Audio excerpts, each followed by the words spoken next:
नमस्कार दोस्तों, IAS pre revision series में आप लोगों का बहुत बहुत स्वागत है। आज हम लोग जो है वो प्राचीन इतिहास से सब्जेक्ट उठाते हैं और उसका नाम है अशोक के अभिलेख। अशोक जो है वो UPSC में इसके विषय में बहुत क्वेश्चन पूछे जाते हैं, तो चलिए हम लोग एक जो है क्विक रिवीजन इसका करते हैं।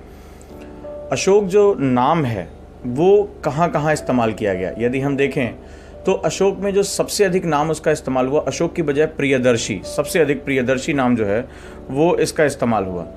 यदि हम बात करें सेकंड पे, तो सेकंड स्टेज पे देखते हैं अशोक जो नाम है वो मास्की आंध्र प्रदेश में इस्तेमाल किया गया और गुर्जरा अभिलेख में जो है अशोक नाम इस्तेमाल हुआ मध्य प्रदेश में। ध्यान रखिएगा, गुर्जरा और मास्की के जो अभिलेख हैं उनमें अशोक नाम इस्तेमाल हुआ है, अदरवाइज ज़्यादातर इसका नाम जो है वो प्रियदर्शी इस्तेमाल हुआ। यदि हम अगला देखें, इसका एक तीसरा नाम भी इस्तेमाल किया गया, देवनाम प्रिय।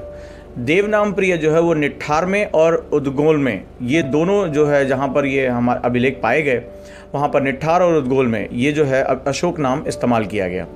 चलिए अब हम बात करते हैं कि अशोक के अभिलेखों के विषय क्या रहे, किस प्रकार के विषय उन्होंने अभिलेखों में उद्गार किए और अभिलेखों का जो तात्पर्य था जनता के साथ संवाद करना, प्रशासन को स्थापित करना, ताकि जो जनता और राजा का जो है वो जुड़ाव रहे। हम ये जानते हैं कि अशोक जो है वो महानतम सम्राटों में गिने जाते हैं और जिन्होंने भारत का एकीकरण किया, अखंड भारत की जो है वो नींव रखी।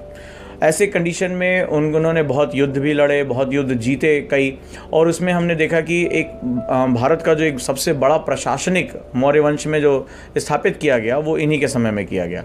तो अशोक के अभिलेखों के अगर हम विषय में बात करें तो ज़्यादातर जो इनके अभिलेख हैं वो प्रशासनिक हैं, यानी कि जो है एडमिनिस्ट्रेटिव हैं। ज़्यादातर जो है वो जुड़े रहना चाहते हैं, सरकार किस तरह कार्य करेगी क्या है उसके विषय में बात रहेगी। अगर हम दूसरे में हम बात करें तो इनका जो दूसरा विषय है वो आर्थिक विषय जो है वो केवल रुम्मनदेही अभिलेख में, ध्यान रहेगा, केवल रुम्मनदेही अभिलेख में जो है वो आर्थिक विषय प्राप्त होते हैं। यदि हम बात करें अशोक के अभिलेखों की लिपि क्या रही है, तो लिपि में सबसे ज़्यादा इन्होंने ब्राह्मी लिपि का इस्तेमाल किया है, जो हमारे यहाँ डेरिवेट होकर अभी भी आगे चलकर देवनागरी में कन्वर्ट होती है। ब्राह्मी लिपि का जो है वो इस्तेमाल किया है। अगला जो अगर हम बात करें तो अगला जो हमारा सेगमेंट है खरोष्टी लिपि। खरोष्टी लिपि जो है वो शाहबाजगढ़ी और मानसेहरा में जो है वो पाई गई, वहाँ पर उसका इस्तेमाल किया गया। खरोष्टी लिपि की खास बात ये है कि ये दाएं से बाएं लिखी जाती है, राइट। आजकल जो हम लिपि इस्तेमाल करते हैं वो बाएं से दाएं लिखते हैं, ये जो है वो दाएं से बाएं लिखी जाती है। अगर हम सेकेंड स्टेज में आते हैं, राइट, तो हम सेकेंड स्टेज में हम देखते हैं कि आखिर इनका निर्माण कैसे हुआ। तो निर्माण की प्रक्रिया में हम देखते हैं कि मोस्टली जो है बलुआ पत्थर से इनका निर्माण हुआ है, राइट। जो सेडिमेंट्री रॉक्स होती हैं, बलुआ पत्थर, उनसे इनका जो है मटेरियल इस्तेमाल किया गया। अगला जो सेगमेंट UPSC बहुत फोकस करता है, इनका वास्तु क्या है, आर्किटेक्चर क्या है।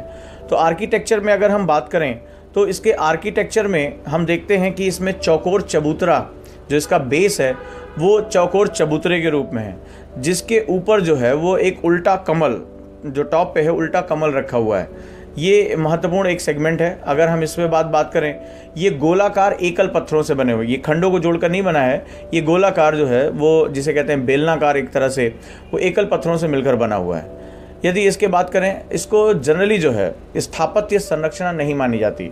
UPSC ने इस विषय पर एक बार क्वेश्चन भी पूछा था, क्या ये आर्किटेक्चरल जो है ये स्थापत्य कला का नमूना है? नहीं, ये स्थापत्य कला है, इसमें कोई भवन या कोई बहुत बड़ा जो है वो मिले जुले चीज़ें नहीं स्थापित की गई हैं, राइट। ये सिंगल पिलर है जिसका मकसद था जनता के साथ संवाद करना। अगर हम बात करें कि इसकी खोज सबसे पहले किसने की थी, तो दिल्ली में जो हमें मिला, आपने देखा होगा कुतुब मीनार के पास जो है इसको स्थापित किया गया है। तो दिल्ली में टी फाइंथर ने 1750 में अशोक के अभिलेखों की जो है वो खोज की थी। इसके पश्चात अगर हम बात करें, जेम्स प्रिंसेप ने इसे सबसे पहले इस लिपि को पढ़ा था, इसके विषय को जाना था कि इसमें क्या क्या विषय स्थापित किए गए।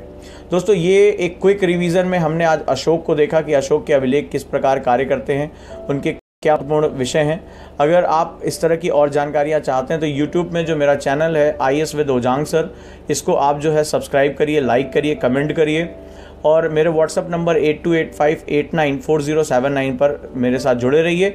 मैं इस तरह की महत्वपूर्ण जानकारियाँ आप तक पहुँचाता रहूँगा। Thank you.